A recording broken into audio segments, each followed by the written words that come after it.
नमस्कार.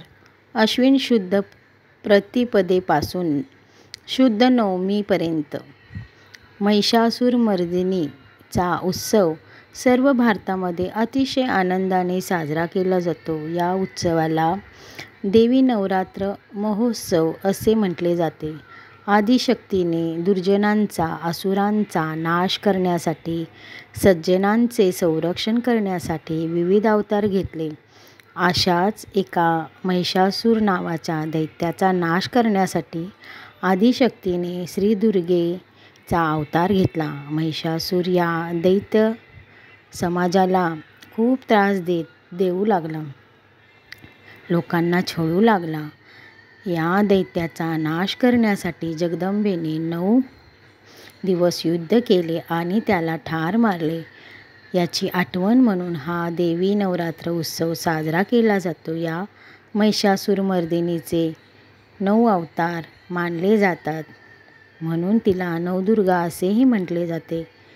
पुरातन कालापासून भारतात दुर्गा उपासना चालू आहे. दुर्गा उपासना ही अखंडपणे केली जाते. आपल्या वैदिक संस्कृतीत उषादेवी, इंद्राणी, सरस्वती, अदिती, सूर्या, वरुणाती, गायत्री, वाक, अंबृणी इत्यादी विविध देवता उदयाला आलेल्या आहेत.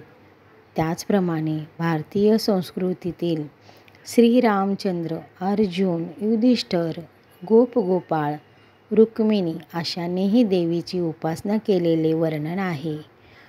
तर आज नवरात्रीचा पहिला दिवस आहे. स्वच्छ देव धुवून अभिषेक करून मी असं देवीचं पूजन केलेलं आहे. देवीची ओटी भरलेली आहे आणि आज पहिला दिवस असल्यामुळे तुपाचा नैवेद्य आहे.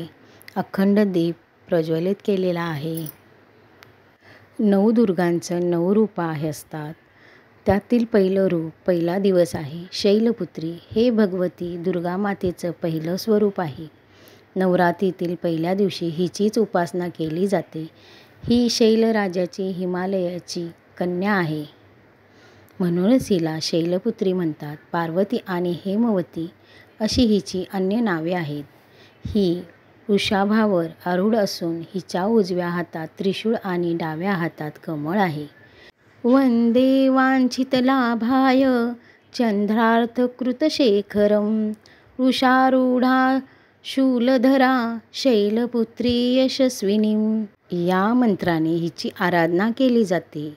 या देवीची विशेष कृपा व्हावी म्हणून प्रतिपदेला हिची षोडोपचारे पूजन करून गाईच्या तुपाचा नैवेद्य अर्पण करावा आणि हेच तूप ब्राह्मणाला द्यावे. हिची भक्तिपूर्वक पूजा आराधना केल्याने मनुष्य आरोग्यसंपन्न होतो.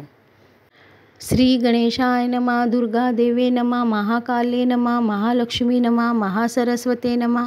भगवती दुर्गा माते तुला नमस्कार असो. तू सनातन आदिशक्ती असून या विश्वाला अंतर्बाह्य व्यापून आहेस. तू विश्वसुताची संचालिका, प्रत्येकाला त्याच्या शुभाशुभ कर्माची फळे देणारी, जगाचे कल्याण करणारी, दुर्जनांना शासन करणारी, शरणागतांचे रक्षण करणारी, दीनार्तांची पीडा दूर करणारी, भक्तवात्सल्य, भक्ताभिमानी आणि उपासकांचे सर्वार्थाने कल्याण करणारी आहेस, असे म्हणून आपले गोत्र वगैरे सांगायचं. हे कार्य सिद्धीस जावे म्हणून उपासना तुझी यथाशक्ती सेवा करण्याचा संकल्प करत आहे. या उपासनेची यथाविधी सांगता ही करणार आहे. ही उपासना तुझ्या कृपेने निर्विघ्न पार पडो. मी भक्तिपूर्वक केलेल्या आराधनाने संतुष्ट होऊन तू माझा हेतू सफल कर. माझे सर्वार्थाने कल्याण कर. भगवती दुर्गा माते की जय. त्यानंतर तळहातावरील संपल्कयुक्त जल ताम्हाणा सोडावे. गणपतीला व दुर्गा मातेला एक फूल वाहून नमस्कार करावा. ताम्हाणातील जल तुळशीला वाहावे किंवा झाडांना वाहावे. देवीला, गणपतीला हळदी कुंकू व्हायचं. आपण स्वतः कपाळाला लावून घ्यायचं आणि सप्तशतीच्या पाठाला सुरुवात करायची.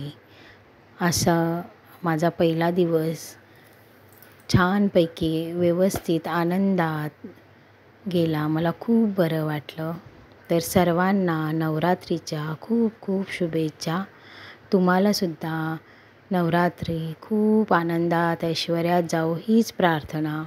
अंबे माते की जय, दुर्गा माते की जय.